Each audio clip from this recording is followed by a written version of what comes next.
Bab 1362, jatuh dari lantai 7 bisa mati? Ferdi merasa panik sampai menelan ludah. Sejak insiden yang terjadi di sekolah, dia tahu bahwa Agam bukan lawan yang mudah dihadapi. Agam memiliki hubungan yang dekat dengan Ibnu dan Farid, dia pasti bukan orang dari kalangan biasa. Dia sudah pernah mencoba menyelidiki latar belakang Agam. Namun, dia belum berhasil mendapatkan informasi apapun tentang Agam. Ferdi menatap Agam sekali lagi. Kini dia tidak lagi bersikap sombong di depan Agam, apalagi di sini ada Taufik. Selain rasa terkejut, Ferdi lebih merasa takut. Agam, aku sudah bukan dosen. Sudah tidak ada dendam lagi di antara kita. Kita sudah berjalan di jalan masing-masing, kenapa kamu masih tidak mau melepaskan aku? Ferdi berteriak. Sejak kamu mencelakai Giana, nasibmu sudah ditentukan. Agam mengucapkan dengan suara yang memilukan, tanpa ada perubahan emosi di wajahnya. Apa? Ferdi terkejut. Dia mengerti masalahnya sekarang. Ferdi menoleh ke Lavina dan Maya sambil berteriak. Dasar dua wanita murahan! Gadis yang kalian tangkap itu adalah kenalan Agam? Lavina dan Maya hanya memegang wajahnya sambil merintih kesakitan, tanpa menjawab sepatah kata pun. Ferdi sangat marah. Sejak dia tahu bahwa Agam adalah lawan yang kuat, dia sudah tidak ingin menjadi musuh Agam. Dia tidak menyangka, kedua wanita ini malah membawa malapetaka untuknya. Apalagi gadis yang mereka sodorkan kepadanya adalah kenalan Agam. Ferdi mengambil botol anggur, lalu dia memukul kedua wanita itu dengan botol. Prang! Botol itu hancur berkeping-keping. Pecahan beling melukai wajah dan kepala kedua wanita itu sampai berdarah. Maya menjerit kesakitan. Maya berusaha melawan, tetapi Ferdi menahan tangannya. Kemudian, dia memasukkan setengah dari botol kaca ke dalam mulut Maya. Botol kaca itu setajam pisau, membuat mulut dan lidah Maya berdarah. Wajah Lavina tampak ketakutan. Dia ingin segera melarikan diri karena ketakutan. Ferdi mengambil botol minuman yang pecah, lalu memukul kepala Lavina dengan botol itu. Tidak hanya itu, Ferdi menusuk wajah Lavina dengan pecahan beling botol dengan kejam.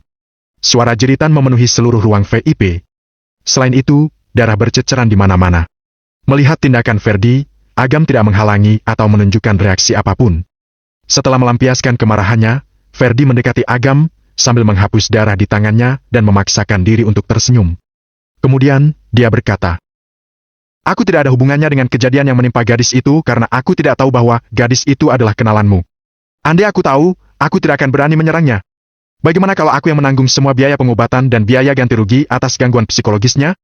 Boleh. Kata Agam tersenyum sambil mengangguk. Ferdi merasa lega seperti melepaskan beban berat. Namun, saat dia melihat senyuman Agam yang bagaikan iblis, seketika dia merasakan hawa dingin yang membuat tubuhnya gemetar. Dia sudah mati. Setelah kamu pergi ke dunia akhirat, kamu harus meminta maaf padanya dengan tulus dan lihat apa dia akan memaafkanmu atau tidak. Agam tertawa dengan nada yang penuh kesedihan dan duka.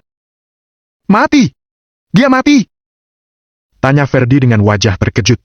Dia berkata dengan perasaan ngeri. Bagaimana mungkin dia mati? Aku tidak melakukan apa-apa padanya. Menurutmu, jatuh dari lantai 7 tidak bisa mati? Tanya Agam sambil tersenyum, lalu dia berkata kepada Taufik. Jatuhkan dia ke bawah. Ferdi gemetar ketakutan. Semua mengenal siapa sosok Taufik, kenapa Agam berani memerintahnya? Saat ini, dia merasakan ketakutan yang belum pernah dia rasakan sebelumnya. Dia teringat seseorang. Dia teringat pernah ada anak muda yang mengacaukan keluarga Haryanti. Mungkin hanya dia yang bisa memerintah mantan dewa perang wilayah perbatasan, pemimpin pasukan naga api, Taufik. Dia juga teringat Farid. Ferdi hampir putus asa, dia berteriak. Agam, kamu penguasa neraka? Apa benar kamu adalah penguasa neraka? Kamu akan tahu setelah kamu mati. Jawab Agam sambil melirik ke Taufik. Taufik menyeringai. Dia melangkah maju dan mencengkeram leher Ferdi. Meskipun dia bisa dengan mudah menjatuhkan Ferdi dengan sekali mengayunkan tangannya, dia tidak ingin melakukannya. Setelah kekejaman yang telah dilakukan Ferdi sebelumnya, dia lebih suka mencengkeram leher Ferdi, lalu merasakan denyut darah dan tubuhnya yang gemetar sebelum kematiannya. Kaca jendela dan baja di lantai tiba-tiba hancur dan pecah. Embusan angin dan hujan badai menghantam wajahnya, tubuh Ferdi menjadi menggigil dan hampir sesak napas. Ketika dia melihat ke lantai bawah yang gelap gulita, wajahnya langsung memucat. Ferdi berteriak. Agam, ampuni aku. Aku tidak akan mengulanginya lagi. Kumohon, ku bersumpah, aku tidak akan muncul lagi di hadapanmu. Aku mohon, ampuni aku kali ini. Saat Giana terbangun setelah menerima kekerasan darimu, dia juga memohon ampun kepadamu. Apa saat itu kamu melepasnya? Kamu tidak melepasnya. Ferdi, kamu bukan menyadari kesalahanmu, melainkan kamu takut. Saat nyawamu terancam, kamu baru merasa ketakutan dan memohon ampun. Kamu mengira ada gunanya memohon ampun? Suara Agam terdengar serak dan berkata, selain itu, apa menurutmu kamu akan aman kalau orang yang kamu perkosa adalah orang lain? Kamu salah. Meskipun bukan Giana yang kamu perkosa dan bukan orang yang kukenal, apa yang kamu lakukan tetap kejahatan besar dan akan mengalami nasib yang sama seperti yang kamu alami sekarang. Bibir Ferdi gemetar. Ferdi sangat ketakutan sampai dia mengompol. Jatuhkan dia ke bawah, kata Agam sambil menunjuk keluar jendela. Jangan, jangan. Ampuni aku. Aku pasti mati kalau jatuh dari sini. Aku masih belum mau mati. Taufik mengabaikan perlawanan Ferdi. Mendengar ucapan Ferdi, Taufik justru makin geram. Tadi Ferdi masih berani mengatakan, jatuh dari lantai 7 belum tentu bisa mati. Dia terlalu menyepelekan nyawa orang lain. Sekarang giliran dia yang akan dilempar ke bawah. Dia malah ketakutan. Terlambat. Taufik langsung melempar Ferdi ke bawah. Saat Lavina dan Maya melihat kejadian ini, mereka berteriak walaupun mulut dan lidah mereka berlumuran darah. Mereka berdua hanya mengalami penyiksaan. Namun, mereka melempar Ferdi ke bawah. Ini namanya mereka berniat membunuh Ferdi. Taufik melihat Ferdi jatuh dari atas dengan ekspresi datar. Brak! Tubuh Ferdi terjatuh dengan keras. Tubuhnya bergetar beberapa kali, darah segar mengalir dan membasahi tanah.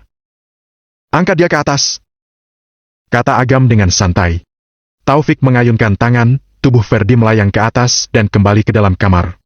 Pada saat ini, seluruh tulang Ferdi hancur, tulang dada menonjol, dan tulang-tulang tangan dan kaki retak. Selain itu, tulangnya bergeser dan menembus organ dalam. Darah terus mengalir dari tubuhnya. Wajahnya sudah berubah bentuk dan giginya hancur semua. Wajahnya sudah sulit dikenali dan tidak menyerupai wajah manusia. Lavina dan Maya membelalakan mata karena ketakutan. Mereka merasa putus asa dan ketakutan. Ferdi mengembuskan napas terakhir, tetapi Agam tidak membiarkan dia mati begitu saja. Agam menusuk tubuh Ferdi dengan jarum penggabung energi. Ferdi hidup kembali. Rasa sakit di dadanya menyebabkan dia menjerit keras. Agam hanya menghidupkan Ferdi kembali, tetapi tidak menyembuhkan luka-lukanya.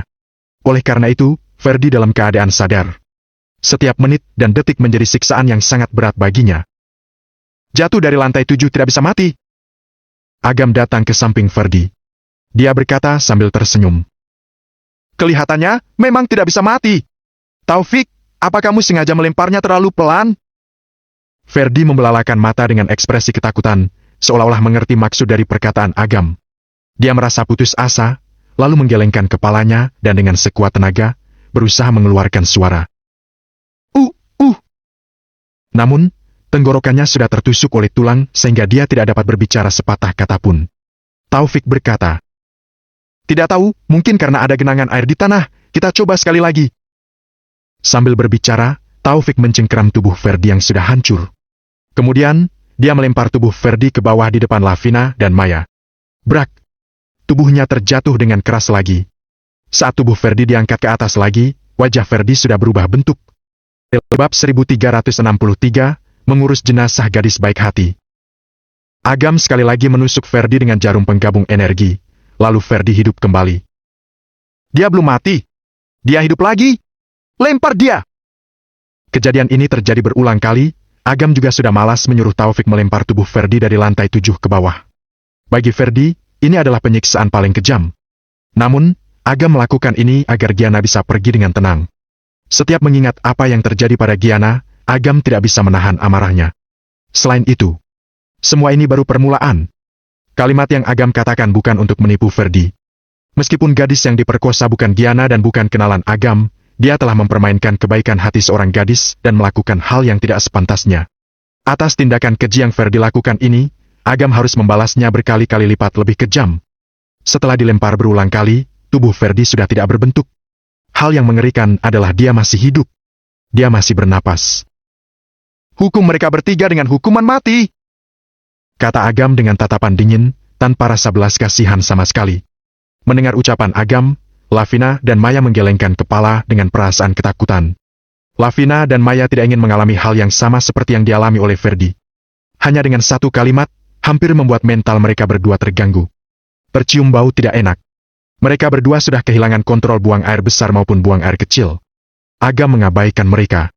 Bagi dia, Lavina dan putrinya bukanlah kenalan ataupun mantan pacar. Mereka berdua hanyalah dua penjahat yang melakukan kejahatan besar. Mereka adalah orang yang sangat kejam. Tunggu sampai semua tamu berkumpul, pergi temui aku. Kata Agam berjalan ke samping jendela, lalu menoleh ke arah Taufik. Hotel Horizon adalah lokasi diadakan perjamuan makan malam. Taufik berkata sambil menyeringai. Kamu ingin membuat keributan malam ini? Aku ingin membuat beberapa orang melihat betapa parahnya kegilaan yang sudah mereka lakukan. Agam menatap langit kelabu di malam hari. Di arah menuju restoran Horizon, di sana banyak cahaya lampu yang berkilauan dan warna langit terlihat merah seperti darah. Setelah 10 menit kemudian, Agam datang ke restoran Horizon dengan memakai pakaian kasual. Meskipun Agam datang terlambat, saat pelayan yang berpakaian rapi melihat undangan mewah, mereka tidak berani mengacuhkannya. Mereka perlahan membuka pintu yang berwarna emas, berkilauan dan terlihat mewah. Cahaya lampu keemasan menyorot ke tubuh mereka secara langsung. Sensasi kehangatan menyelimuti tubuh mereka, mengusir hawa dingin yang mereka rasakan sebelumnya. Agam menginjak karpet merah yang lembut. Terdengar iringan biola dan piano yang merdu.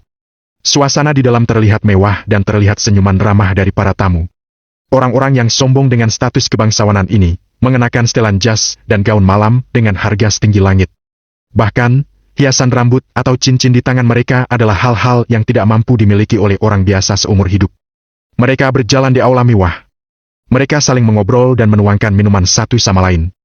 Mereka memiliki kedudukan yang tinggi dan menunjukkan senyuman paling indah. Kamu pergi kemana? Vero mendekat. Melihat mata lelah Agam, Vero tidak dapat menahan diri untuk bertanya. Aku tadi mengurus jenazah seorang gadis yang baik hati. Kata Agam dengan pelan. Vero mendadak tampak cemas. Dia tidak tahu apa yang telah terjadi. Dari kalimat yang dilontarkan Agam, Vero bisa merasakan kesedihan yang melanda dan sebuah cerita yang tidak diketahui oleh orang lain. Mungkin masih banyak cerita lainnya. Apa Renanda sudah datang? Tanya Agam sambil mencari tempat duduk. Dia mengambil makanan dan memasukkan ke dalam mulut. Hidangan terlihat enak, tetapi dia seperti mengunyah lilin dan sulit ditelan ketika memakannya. Dia masih belum datang. Kata Vero dengan tersenyum. Orang seperti mereka biasanya datang belakangan. Lalu, mereka akan menyombongkan kedudukannya. Aku akan menunggunya datang. Kata Agam sambil terus makan, tanpa memedulikan sekitar. Vero merasa sangat sedih. Semua tamu yang datang ke sini membawa nama baik dan tekanan dari keluarga mereka masing-masing. Sementara pria ini, dia datang dengan memikul beban menyelamatkan orang-orang yang terjebak dalam kegelapan. Vero pun memutuskan pergi. Dia tahu bahwa pria ini memerlukan waktu dan ruang untuk menyendiri. Banyak tamu di perjamuan malam yang menatap Agam. Jawad, Swiryo, dan beberapa orang-orang yang belum pernah bertemu dengan Agam sebelumnya, bahkan orang-orang yang sudah mengenal baik Agam, mereka hanya menatap Agam sebentar. Kemudian, mereka buru-buru memalingkan wajah. Kamu punya koneksi dan mencari koneksi adalah dua hal yang berbeda. Ada dua tipe orang yang datang ke pesta ini. Orang tipe pertama, memiliki kedudukan tinggi sehingga tidak perlu peduli dengan sikap orang lain. Sementara tipe yang kedua adalah tidak ada orang yang memedulikan. Tentu saja, Agam adalah orang tipe pertama. Agam tidak memedulikan suasana yang bising, dia hanya berfokus pada dirinya sendiri. Dia tidak ingin terlibat dengan urusan yang terjadi di sekitarnya. Agam tidak tertarik dengan interaksi sosial maupun menjalin koneksi. Namun, ada sesuatu yang tidak kasat mata mengelilinginya. Pak Jawad, kata Julius mendekat. Dia memegang minuman anggur merah sambil berkata dengan rendah hati. Halo, kita pertama kali bertemu setengah tahun yang lalu. Bagaimana kabar Anda? Haha, cukup baik. Kata Jawad sambil tersenyum. Dia tahu bahwa Julius dan keluarga Winarno memihak Agam. Meskipun sebelumnya mereka memiliki pertikaian yang tidak menyenangkan, semua konflik tersebut terkait dengan kepentingan. Tidak ada teman abadi, juga tidak ada musuh abadi. Jawad terkejut saat melihat ada sekelompok orang yang tidak dia kenal berdiri di belakang Julius. Dia bertanya dengan heran. Pak Julius, mereka? Sekelompok orang asing yang berada di belakang Julius adalah keluarga Pambudi.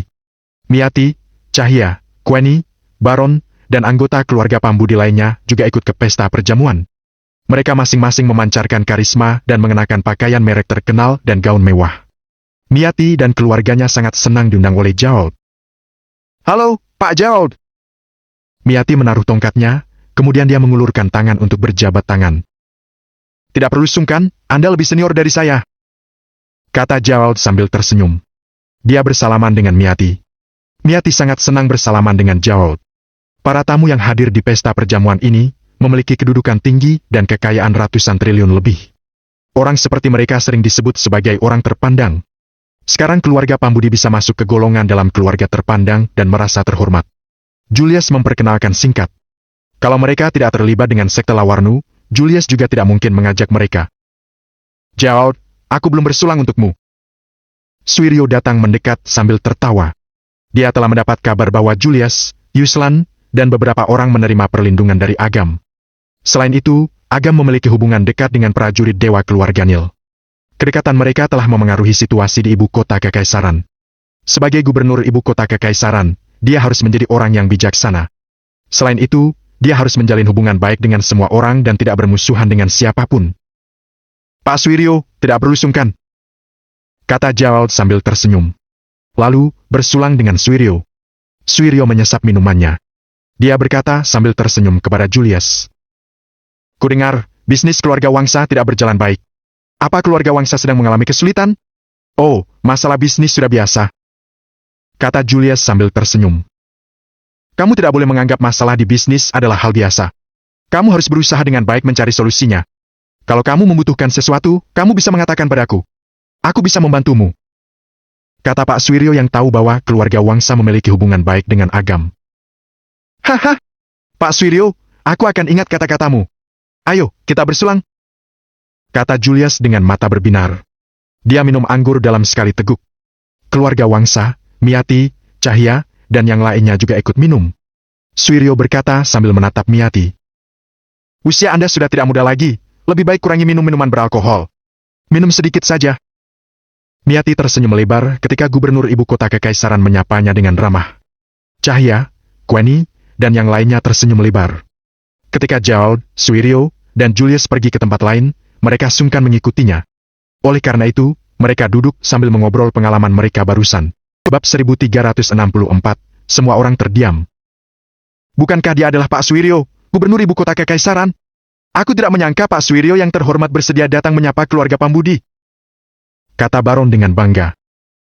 Inilah kesenjangan status sosial. Keluarga Pambudi akhirnya bisa masuk dalam kalangan terpandang di ibu kota Kekaisaran. Ini adalah kebanggaan bagi keluarga kita. Miati tersenyum sambil memegang tongkatnya. Nenek terlalu rendah hati. Kita baru berapa lama datang ke ibu kota Kekaisaran? Pak Suiryo berinisiatif menyapa kita. Dalam 5 tahun, tidak, paling lama dalam 3 tahun, keluarga Pambudi dapat berdiri kokoh di ibu kota Kekaisaran. Keluarga Pambudi pasti akan menjadi keluarga terkuat di ibu kota Kekaisaran, kata Queni dengan penuh semangat. Miati tersenyum sambil mengangguk. Dia memandang ke aula utama yang besar dan megah dengan wajah bangga. Miati saat ini melihat Cahya hanya diam saja, lalu bertanya. Cahya, apa suasana hatimu sedang tidak baik? Cahya adalah menantu keluarga Pambudi. Keluarga Pambudi mengandalkan Cahya yang berasal dari keluarga Wangsa untuk mendapatkan kekuatan dan pengaruh. Meskipun Cahya bercerai dengan putra kedua keluarga Pambudi, dia akan tetap dianggap sebagai keluarga. Bu, aku melihat seseorang. Coba lihat, bukankah dia Agam? Cahya menunjuk ke arah seorang anak muda yang tengah makan dan minum dengan rakus di meja, tanpa memedulikan keadaan sekitar. Sepertinya, ya? Jawab Queni dengan wajah. Bab 1364, semua orang terdiam. Bukankah dia adalah Pak Suiryo, gubernur ibu kota Kekaisaran? Aku tidak menyangka Pak Suiryo yang terhormat bersedia datang menyapa keluarga Pambudi, kata Baron dengan bangga. Inilah kesenjangan status sosial. Keluarga Pambudi akhirnya bisa masuk dalam kalangan terpandang di ibu kota Kekaisaran. Ini adalah kebanggaan bagi keluarga kita. Miati tersenyum sambil memegang tongkatnya. Nenek terlalu rendah hati. Kita baru berapa lama datang ke ibu kota Kekaisaran? Pak Suiryo berinisiatif menyapa kita. Dalam 5 tahun, tidak, paling lama dalam 3 tahun, keluarga Pambudi dapat berdiri kokoh di ibu kota Kekaisaran. Keluarga Pambudi pasti akan menjadi keluarga terkuat di ibu kota Kekaisaran, kata Queni dengan penuh semangat. Miati tersenyum sambil mengangguk. Dia memandang ke aula utama yang besar dan megah dengan wajah bangga. Miati saat ini melihat Cahya hanya diam saja, lalu bertanya. Cahya, apa suasana hatimu sedang tidak baik? Cahya adalah menantu keluarga Pambudi. Keluarga Pambudi mengandalkan Cahya yang berasal dari keluarga Wangsa untuk mendapatkan kekuatan dan pengaruh. Meskipun Cahya bercerai dengan putra kedua keluarga Pambudi, dia akan tetap dianggap sebagai keluarga. Bu, aku melihat seseorang. Coba lihat, bukankah dia Agam? Cahya menunjuk ke arah seorang anak muda yang tengah makan dan minum dengan rakus di meja, tanpa memedulikan keadaan sekitar. Sepertinya, ya? Jawab Kweni dengan wajah terkejut. Ayo, kita hampiri dia, kata Cahya dengan wajah bersemangat. Ini adalah kesempatan bagus mempermalukan Agam. Kebetulan Agam datang ke sini, dia tidak boleh melewatkan kesempatan ini. Wah, bukankah kamu Agam, menantu yang dicampakkan keluarga Pambudi? Apa kamu datang ke sini untuk menjalin relasi atau ingin menjadi pusat perhatian? Agam fokus makan. Seperti pepatah yang mengatakan bahwa ketika orang tidak terlalu berambisi, maka hidupnya tidak akan mudah diguncangkan. Agam hanya peduli dengan ayam kecap yang ada di depannya dan hukum sebab akibat. Saat mendengar ada yang menyindirnya, Agam mengangkat kepala dan melihat ke sumber suara. Dia melihat ada Cahya, Kweni, dan Miati yang datang menghampirinya. Agam mengerutkan dahi, kenapa orang semacam mereka bisa ada di sini? Keluarga Pambudi melihat Agam duduk dan makan sendirian di meja, sedangkan para pengusaha yang berada di sekitarnya sedang sibuk berjabat tangan dan bersosialisasi. Mereka sama sekali tidak peduli dengan keberadaan Agam. Keluarga Pambudi memandang status sosial Agam rendah, dia tidak layak datang ke pesta perjamuan berkelas ini. Orang-orang berpengaruh dan berkuasa yang datang ke sini terlihat tidak tertarik berinteraksi dengan Agam. Siapa yang datang ke acara seperti ini hanya untuk makan? Sementara itu, Agam terus makan dari tadi. Dalam hal strategi, Agam jauh tertinggal dengan mereka. Cahya duduk di samping dengan anggun. Dia berpura-pura bertanya dengan perhatian. Makanya jangan cepat-cepat, nanti kamu tersedak. Tidak akan ada yang merebut ayam kecapmu, jadi jangan takut. Agam, jangan makan saja. Nenek ada di sini. Apa kamu tidak mau menemui dan menyapanya dulu? Dasar tidak tahu sopan santun, kata Baron menegurnya. Agam melirik mereka dan berkata, apa kita kenal satu sama lain? Dasar pria tidak berguna. Memangnya kamu menumpang hidup di rumah siapa selama lebih dari 1 tahun? Sekarang kamu sudah punya uang, lalu kamu lupa dengan keluarga yang menghidupimu. Kweni memakinya. Miati berkata dengan santai. Sudahlah. Statusnya lebih rendah daripada kita. Kalau kita masih menjalin hubungan dengannya, justru akan merusak martabat keluarga Pambudi. Baiklah. Agam kesal dengan mereka. Kedatangan mereka telah merusak nafsu makan Agam makan ayam kecap. Dia mengusap mulut, lalu tersenyum dan berkata sambil menatap Miati. Sudah lama tidak bertemu, kabar nenek baik? Kapan nenek mati? Mendengar perkataan Agam, wajah Miati terlihat marah dan berkata dengan geram. Berani sekali kamu mengutukku. Agam, kurang ajar kamu. Agam berkata dengan cuek. Nenek, lihat dirimu. Aku menyapamu dan berkata sejujurnya, tapi kenapa kamu malah memakiku? Ekspresi orang-orang terlihat tidak senang. Agam telah mendefinisikan kembali arti kejujuran. Agam berkata lagi sambil tersenyum. Ketika orang lain mengucapkan semoga kamu selalu dalam keadaan sehat, itu semua bohong. Apa benar dengan 1-2 mereka itu? Kamu sungguhan selalu dalam keadaan sehat? Sementara, setiap manusia pasti mengalami kelahiran, menua, sakit, dan kematian. Oleh karena itu, salam yang kuucapkan tadi baru bisa dikatakan tulus. Konyol! Kamu berbicara omong kosong! Kata Miati dengan tubuh gemetar. Agam berkata sambil menggelengkan kepala. Manusia lebih suka mendengar kata-kata bohong daripada kata-kata jujur. Jelas-jelas tahu yang sejujurnya, tapi malah membohongi diri sendiri. Gara-gara sering mendengar salam palsu itu, akhirnya meyakini kalau yang mereka katakan itu benar.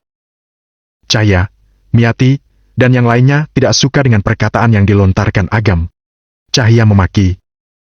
Hei, apa yang kamu katakan? Siapa yang kamu hina? Agam menyobek roti dan memasukkan ke dalam mulut.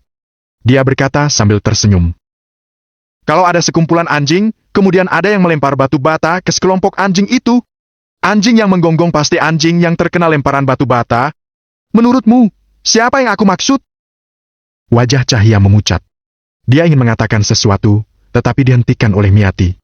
Miati berkata, pria tidak berguna ini tidak bermoral dan pemikirannya masih kolot. Buat apa berdebat dengannya? Benar, benar.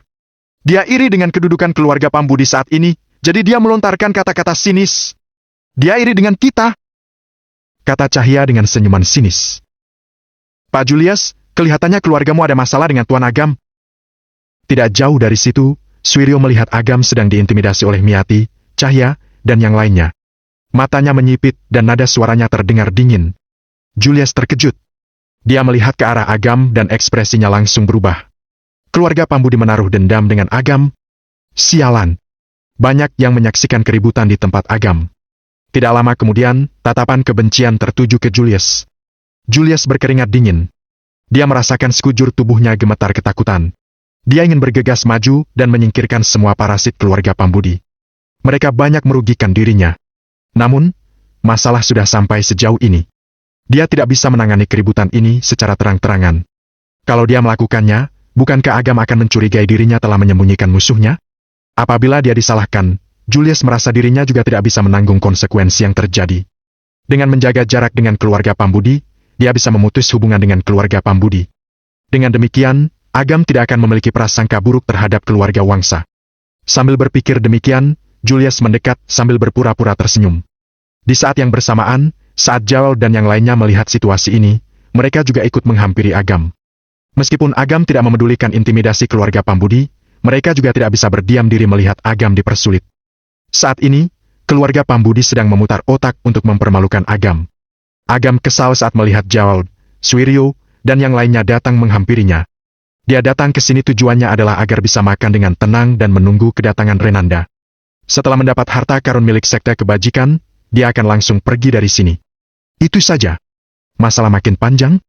Dia paling benci memperpanjang masalah. Apalagi memperpanjang masalah dengan sekelompok orang dari keluarga Pambudi. Agam sudah tidak bisa menahan emosinya. Dia mengambil ponsel, lalu menaruhnya di atas meja. Apa yang kamu lakukan? Memamerkan kalau kamu kaya?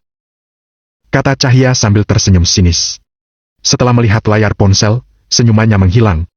Miati dan yang lainnya juga melihat ke layar ponsel dan mereka mulai panik. Dia melihat di layar ponsel, menampilkan kuda merah. Astaga! Semua anggota keluarga Pambudi terkejut. Cara ini jauh lebih berguna dibandingkan memperlihatkan saldo rekening atau yang lainnya. Terlepas dari seberapa banyak keluarga Pambudi berusaha menonjolkan diri, begitu mereka melihat ini kuda merah di ponselnya, semua menjadi diam dan pergi dengan tergesa-gesa sambil menutup mulut dan hidung mereka.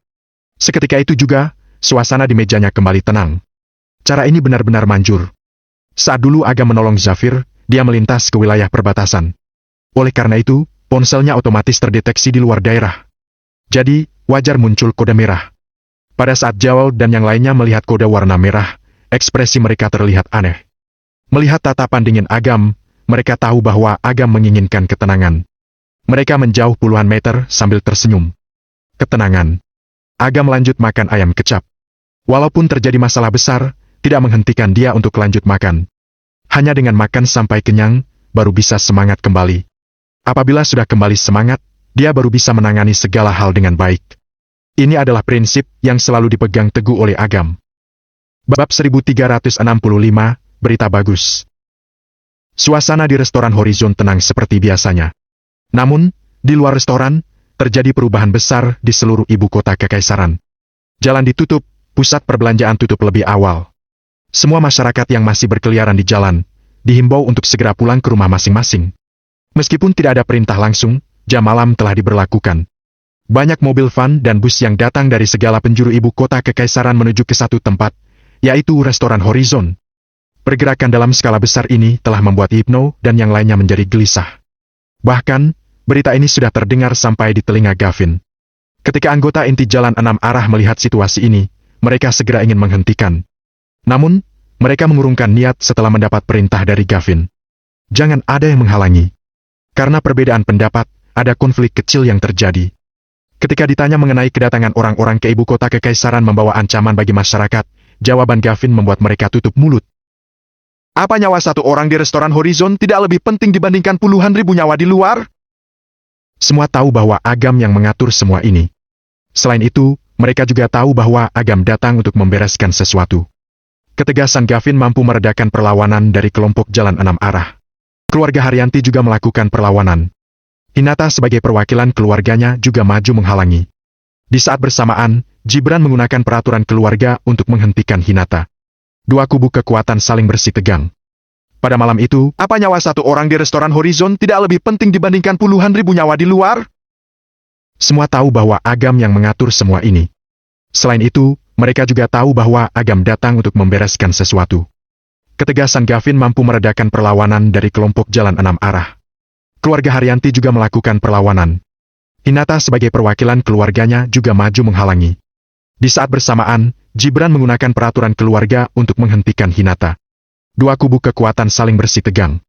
Pada malam itu, hubungan mereka hampir retak dan hampir saja peperangan besar terjadi. Pemicu utama masalah ini berpusat dari restoran Horizon, yang masalahnya menjadi meluas kemana-mana. Perubahan besar tidak dapat dihindarkan bakal terjadi malam ini. Perjamuan makan malam akan segera dimulai. Agam sudah makan dan minum sampai kenyang. Dia menyandarkan kepala di sandaran kursi, kemudian menyalakan rokok sambil memandang ke sekitar. Cahya dan rombongannya terlihat tidak senang. Melihat sikap santai Agam, hatinya makin tidak senang. Tidak lama kemudian, mereka menemukan cara. Queenie menarik tangan Cahya sambil berkata, "Bibi, coba lihat. Bukankah itu papi?" Cahya melihat ada seorang gadis yang memakai gaun pesta yang cantik, anggun, dan berkilauan seperti mutiara. Gadis itu tidak lain adalah papi. Di samping papi, berdiri seorang pria parubaya bernama Tides. Tides adalah direktur grup Zetra. Ini kesempatan bagus. Cahya tersenyum sampai dia tidak bisa menutup mulutnya. Saat dia hendak pergi, Queenie menghalanginya dan berkata, "Papi mengenal kita. Agar mereka tidak punya prasangka buruk. Kalau Tides enggan mendatangi kita, kita saja yang mendatangi mereka." Cahya berpikir ucapannya masuk akal. Miati lebih memahami kondisi sehingga dia sendiri yang menghampiri papi dan Tides. Miati datang dengan wajah percaya diri. "Halo, Tuan Tides." "Halo," kata Tides sambil mengangguk. Semua tamu yang diundang ke sini bukanlah orang dari kalangan biasa. Mereka yang belum pernah bertemu dengan Miati akan bersikap ramah. "Anda?" tanya Tides dengan sopan. "Hei, namaku Miati dari keluarga Pambudi," jawab Miati. Tides tiba-tiba berkata, "Keluarga Pambudi? Aku kenal dekat dengan Hafir. Karena akhir-akhir ini sangat sibuk, aku belum sempat bertemu lagi dengannya." Keluarga Pambudi juga berada di ibu kota Kekaisaran. Namun, keluarga Pambudi bukanlah keluarga terkuat. Keluarga Pambudi juga tidak sehebat keluarga Paradita, tetapi keluarga Pambudi berani masuk ke kalangan orang terpandang. Miati terkejut, dia berkata sambil tersenyum canggung. "Anda salah paham. Kami bukan keluarga Pambudi yang Anda sebutkan. Kami pendatang baru di ibu kota Kekaisaran. Pak Julius yang menjaga kami. Saat ini, kami berada di bawah perlindungan keluarga Wangsa." Tides mengangguk. Senyum agak menghilang dari wajahnya. Mereka bergantung pada kekuatan keluarga lain, mereka tidak pantas bersosialisasi dengannya. Meskipun demikian, mereka berada di bawah perlindungan keluarga Wangsa. Dia tetap harus menghormati mereka. "Tuan Tides, ada hal yang ingin saya sampaikan. Entah apa Anda ada waktu mendengarkan?" Miati mau menjauhkan Tides dari papi sehingga dia bisa menyampaikan semua dengan leluasa. "Katakan," kata Tides sambil mengangguk santai. Masalah ini agak rumit, jadi harus dibicarakan pelan-pelan." "Tentang apa?" tanya Tides sambil mengerutkan dahi. Andai saja keluarga Pambudi adalah keluarga berpengaruh, Tides akan menuruti permintaan Miati. Namun, keluarga Pambudi bukan keluarga terkuat. Tides malas meladeninya. Miati tersenyum canggung. Dia memandang ke Agam yang berada di kejauhan. Dia takut Agam melarikan diri. Tides melihat setiap gerakan kecil yang dilakukan Miati. Dia merasa sangat terkejut. Apa ada hubungannya dengan Agam? Tides berkata dengan wajah penuh senyuman. "Nyonya, saya telah bersikap tidak sopan pada Anda. Silakan katakan apa yang ingin Anda sampaikan, saya akan mendengarkan." Nyonya adalah panggilan sopan untuk wanita.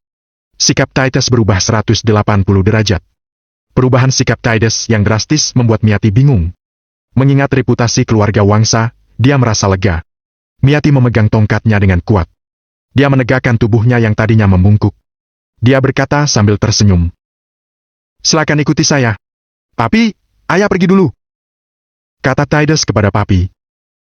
"Ya," kata papi. Dia tidak mau banyak berpikir. Dia melihat ke arah Agam.